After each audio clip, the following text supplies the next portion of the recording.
For Scientific American Science Quickly, I'm Rachel Feltman.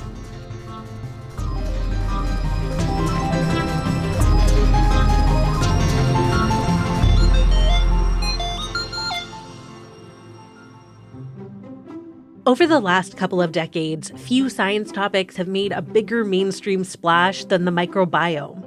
Our growing understanding of the microbes that live on us, in us, and around us has scientists analyzing and trying to tweak colonies from our armpits to our genitals. But when most of us hear the word microbiome, our minds go first to the diverse ecosystems found within our guts. The communities of bacteria, archaea, viruses, and fungi that live in our digestive tracts have a huge impact on us. Research shows that our gut microbiomes influence how well we digest our food and absorb nutrients, and an imbalance in the microorganisms of the gut is associated with conditions such as type 2 diabetes and non-alcoholic liver disease. Some research even suggests that our gut microbiomes are tied to cognitive function and mental well-being. Scientists are exploring how autism spectrum disorder, depression, anxiety, PTSD, and more could be connected to the tiny creatures that live inside us. But this relationship isn't one-sided. We also have a lot of power over our gut microbiomes, and that extends beyond our food choices. Our guest today is Lydia Denworth, a contributing editor for Scientific American. She writes SciAm's Science of Health column. In the magazine's June 2025 issue, she reported on the surprising link between gut microbes and exercise. She's here today to tell us more. Thanks so much for coming on to chat with us today. It's good to be here. So you recently wrote in your column about the microbiome, which, of course, our listeners have heard a lot about, but I think people tend to think about their microbiome and think about yogurts and probiotics. But you wrote about the connection to exercise. How did you first come across that connection? I was at a science journalist conference and I heard Mark Cook talk. He's one of the people I interviewed for that column, and he's a researcher at North Carolina A&T State University, and he studies exercise and the microbiome. And it was exactly what you just said that got him interested. I mean, everybody thinks about diet, probiotics, things like that. And back about 15 years ago, he was at the University of Illinois getting his PhD. And the idea that there might be a link between exercise and microbes in your gut was really just not a thing that anybody was thinking about. But he did know that people with inflammatory bowel disease, specifically ulcerative colitis, benefited from exercise. So he thought, well, let me investigate maybe what that's about. So he stuck mice on wheels. And mice like to run on wheels. And he found that the mice that voluntarily exercised were protected against a mouse version of colitis, and the ones that did not run were not. And so it kind of started there with this idea that, there's more to look at. So now, more than a decade later, what do we know about the connection between exercise and the gut microbiome? We know a couple of things. So one thing is in people who are regular exercisers or who are elite athletes, the diversity and abundance of microbes in your gut is greater.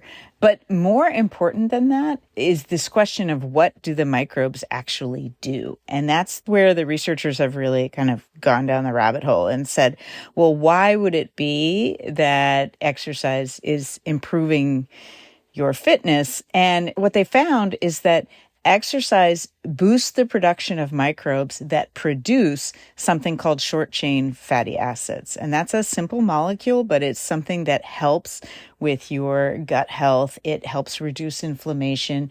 It is part of your healthy metabolism. So the metabolism makes energy, right? And when you exercise and then you boost these short-chain fatty acids, especially one called butyrate, it improves all these processes that your body needs to do to stay healthy. Can you tell us a little bit more about what the functional difference is in the microbiomes of people who are getting this boost from exercise versus not? What does that diversity of microbes do for us?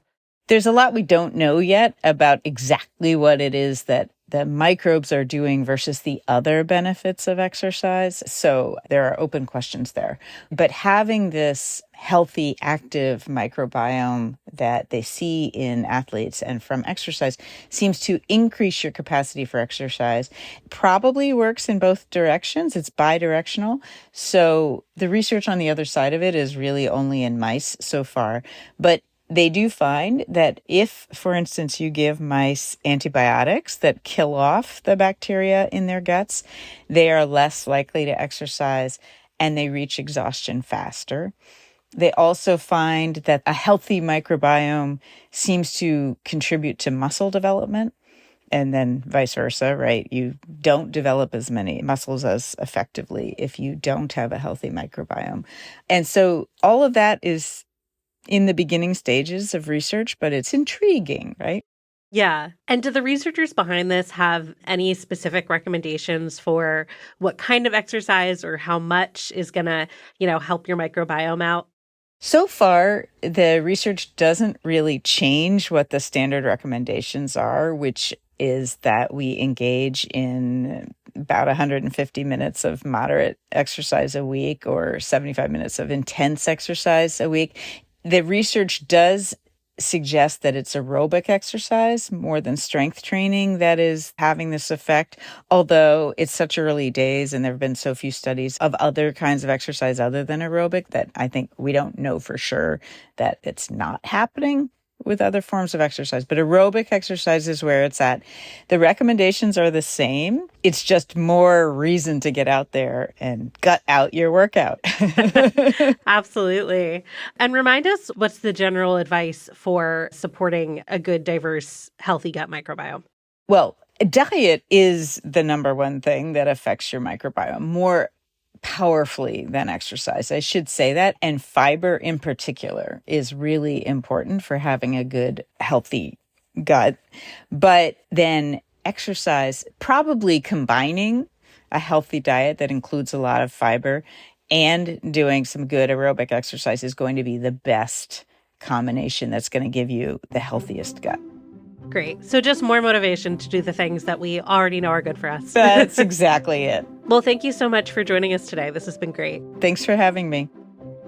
That's all for today's episode. For more on this topic, check out Lydia's column online or in print.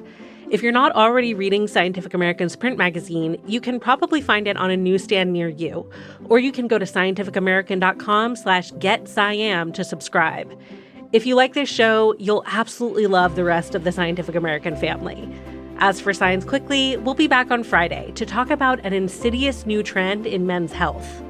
Science Quickly is produced by me, Rachel Feltman, along with Funda Mwangi, Kelso Harper, Naima Marcy, and Jeff Delvicio. This episode was edited by Alex Seguera. Shayna Posis and Aaron Shattuck fact-check our show. Our theme music was composed by Dominic Smith. Subscribe to Scientific American for more up-to-date and in-depth science news. For Scientific American, this is Rachel Feltman. See you next time.